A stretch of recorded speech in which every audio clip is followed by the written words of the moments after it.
Home inventory in San Diego County continues its rise as pending sales remain constant yet again. Hang out for a couple of minutes and I'll explain what's going on. Hello and welcome to everybody's favorite San Diego County real estate information program, San Diego Market Watch. Let's jump right into the information here. The number of homes for sale continues to climb. Even though new listings have declined over the last 4 weeks, pending sales remain very constant, slightly declining,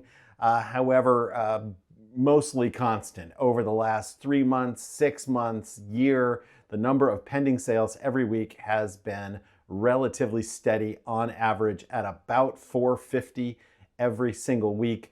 However, when you have more than 600 or 700 homes being listed each week, that number of pending sales does not keep pace, thus inventory rises. Let's take a look at median price. That kind of plateaued month over month last month. And when we look at listings with price reductions in the last 7 days, there have been 655, which is just slightly more than we saw last week. Of course, with the inventory number being higher, that is 9.86% of the current inventory having had price reductions in the last 7 days. Last week, that number was slightly higher, around 10%. So the number of price reductions isn't astronomical, but there are price reductions going on.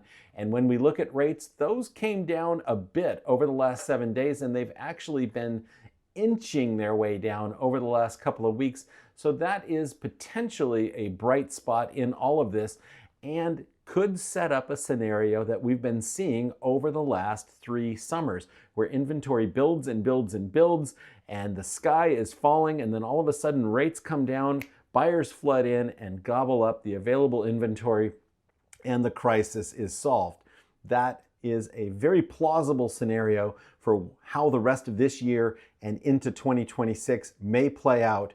Also plausible is that interest rates remain high, inventory continues to build, prices not only plateau but slough off, and creating a situation, I'm not saying a crash of prices, but definitely super softening prices. So things could go either way. And frankly, no matter which way they go over the next few months, pricing is going to be soft because there are way more homes on the market than there are buyers buying every week. And it's going to take a few months to balance that out if it indeed does turn around the way that it has the last couple of summers. So that's what's going on this week in San Diego real estate. If you like this content, please remember to give us a like and subscribe. Tune in each and every week for San Diego Market Watch and our zip code by zip code real estate market updates. If you have any questions about buying or selling anywhere in San Diego County, send us a message, give us a call. Until then, we hope you have a great weekend and we will talk to you soon.